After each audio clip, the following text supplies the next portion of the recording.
This week's Coronation Street spoilers, 25th to 30th December. Tyrone's eagerly anticipated wedding plans hit a major snag as Fizz experiences a breakdown, Todd makes a surprising move, and tensions within the Platt household escalate to a breaking point. As Christmas Day unfolds on Coronation Street, the momentous occasion arrives for Tyrone and Fizz to take their vows. Except Fizz is completely unaware of it. Tyrone, having proposed just a few weeks ago, has been meticulously orchestrating a clandestine wedding for the two of them. This covert operation stems from Tyrone's understanding that Fizz was dreading the prospect of organizing another wedding, especially within 6 months of her last one. Despite the collaborative efforts of Tyrone, their daughters Hope and Ruby, as well as various friends and family members, there's a deliberate effort to downplay any mention of Christmas in the lead-up to the wedding. Jenny, sharing insights at a recent press event, disclosed, "So, Fizz is envisioning the perfect Christmas. Their first one back as a united family after all the unmentioned challenges, and she simply desires a day reminiscent of those heartwarming scenes in supermarket adverts." However, Tyrone throws a curveball by suggesting, "Maybe we won't have Christmas dinner. Why don't we just get a pizza?" A choice that doesn't sit well with Fizz. The festive mood takes a further hit when the family opens their Christmas gifts. While Fizz is less than impressed, Tyrone maintains a facade of coolness, secretly sharing a knowing grin with his daughters as they enjoy their new console.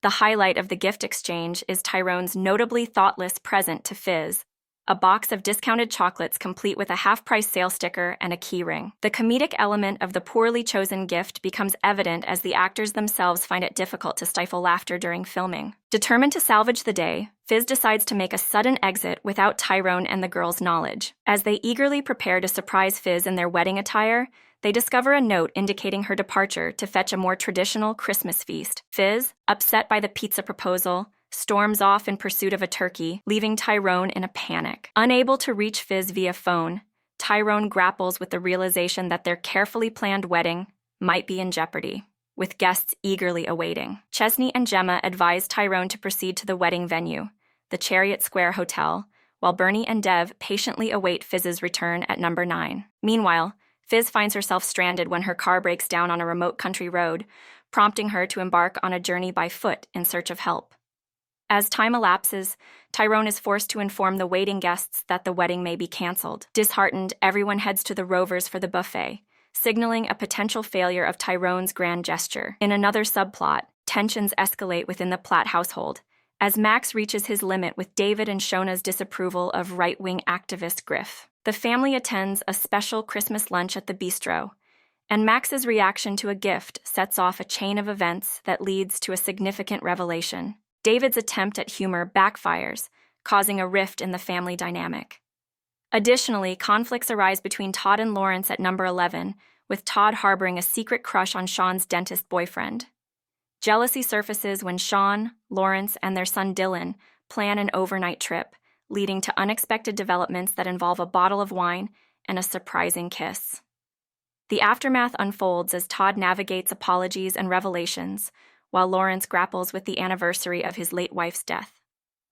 Amidst this, Todd's curiosity is piqued by discussions about Lindsay's death, setting the stage for a mysterious investigation. Things take a further downward turn when the family opens their gifts on Christmas morning. While Fizz is unimpressed, Tyrone plays it cool and shares a secret grin with the girls as they play on their new console.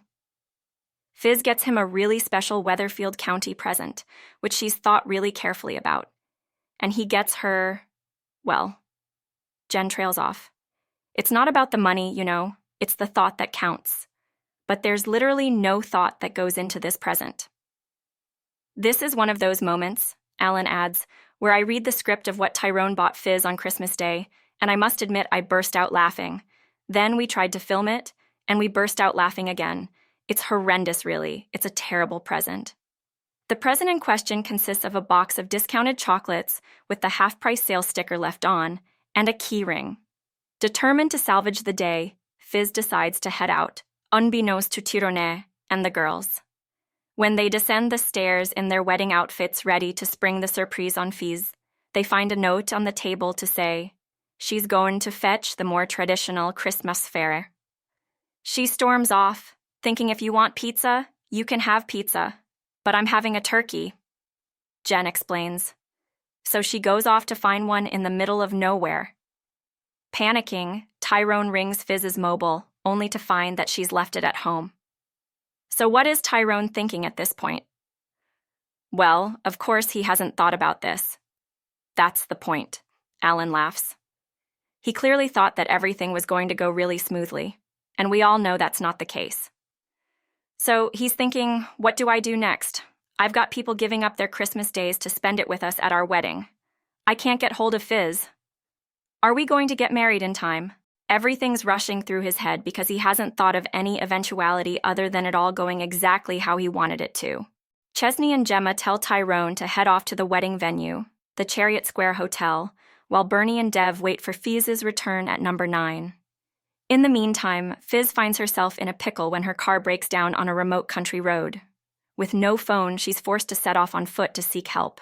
As time goes on, Tyrone is forced to tell the waiting guests that it looks like the wedding is canceled, and as everyone heads over to the Rovers for the buffet, it seems as though Tyrone's grand gesture has failed miserably.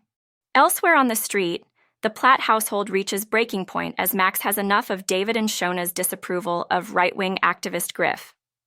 The three attend a special Christmas lunch at the bistro alongside the extended family, consisting of Audrey, Stephen, Gail, Nick, Leanne, Sam, Lily, and Toya. Max is thrilled when he opens his gift and finds a state-of-the-art video editing package, but the atmosphere soon turns sour when David cracks a joke at Griff's expense. Max quickly leaps to Griff's defense before storming out, and David is left regretting his remark.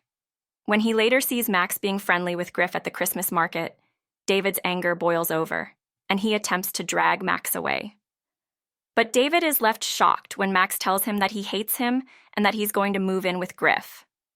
Later in the week, Max is settling into his new home when Griff asks him to make some further edits to their video propaganda. Meanwhile, now knowing the full truth about Griff and his cronies, after Spider revealed himself to be an undercover police officer, Toya issues David a stark warning.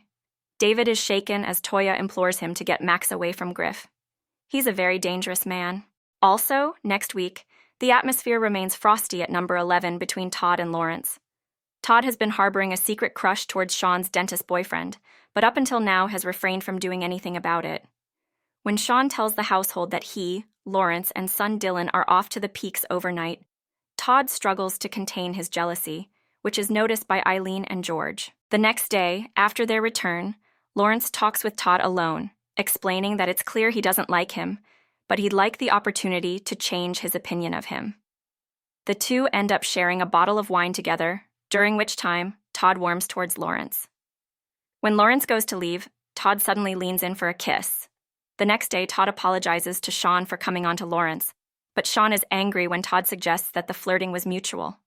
Meanwhile, Lawrence reveals that it's the anniversary of his wife Lindsay's death. He still lives with guilt about marrying her in the first place, and feels that he needs to buy her parents some flowers. But when Todd hears Rita and Mary discussing Lindsay's death, remembering how it was pretty big news at the time, Todd is intrigued and decides to investigate. What will Todd discover?